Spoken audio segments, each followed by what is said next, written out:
அங்கே உள்ள வந்து அந்த மிஷினிஸ்ட் அவங்க தான் பேசுகிறாங்க. அவங்களுக்கு தான் வந்து என்னென்னா ரொம்ப காலமாக அந்த ஃபீல்டில் இருக்கிறதுனால அவங்களுக்கு அந்த நாம் வாங்கி கொடுக்குற மிஷினரிஸ் வந்து தரமாக இருக்கா இல்லை வந்து மோசமாக இருக்கான்னு அவங்க தான் சொல்ல முடியும். ஸோ அந்த ஃபீட்பேக் வந்து எனக்கு வந்து வளர்ச்சி, அதாவது அதை இம்ப்ரூவ் பண்ணுறது எனக்கு ரொம்ப பெரும் உதவியாக இருந்துச்சு. அவங்ககிட்ட பேசும்போது சொல்லுவாங்க, சார் நீங்கள் வாங்கி கொடுத்த எலக்ட்ரோட் சரியில்லை சார், இப்போ வந்து இருக்கிறது நல்லா இருக்கு, இல்லை சார் நீங்கள் வாங்கி கொடுத்த வெல்டிங் இது ராடு வந்து சரியில்லை சார், இப்போ நல்லா இருக்கு, பேரிங் நல்லா இருக்கு சார் சொல்லுவாங்க. எதுக்காக சொல்லுவாருன்னு சொன்னால், பணத்தை போடுறீங்க, இன்வெஸ்ட் பண்ணுறீங்க, அதே சமயம் தரமான பொருளாக வாங்கினா தான் தரமான பொருளாக அவுட்புட் கொடுக்க முடியும்.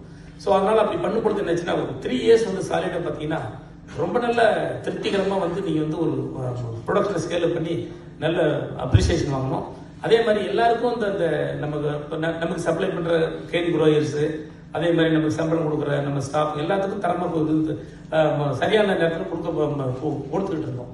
ஸோ அது வந்து ஒரு சக்ஸஸ்ஃபுல் பிஸ்னஸ் மாடலாக நான் நினைக்கிறேன். அதே மாதிரி இதை ஒட்டி நான் சொல்கிறேன், என்ன என்னுடைய ஆலோசனை என்னன்னா, நீங்கள் எந்த பிஸ்னஸ் ஆரம்பித்தாலும் சரி உங்களுடைய பர்சனல் இன்டர்வென்ஷன் இருக்கணும். அதாவது நம்ம கீழே இருக்கிற ஜிஎம் பார்த்துக்கிறாரு, அது கீழே இருக்கிற டிஜிஎம் பார்த்துக்கிறாரு, இல்லை அது கீழே இருக்கிற பார்த்துக்கிறாரு. அது வந்து எப்படின்னா என்னைக்கு அது வந்து எப்படின்னா அந்த கம்யூனிகேஷன் வந்து நீங்கள் சொல்லுவீங்க, ரொம்ப டிபெண்டபுளாக சொல்லுவீங்க, அவர் கொஞ்சம் ஃபெயிலியர் ஆனால் கீழே உள்ளது அது ஃபெயிலியர் ஆகும், கடைசியில் ஃபைனலாக டோட்டல் ஃபெயிலியர் ஆகும்.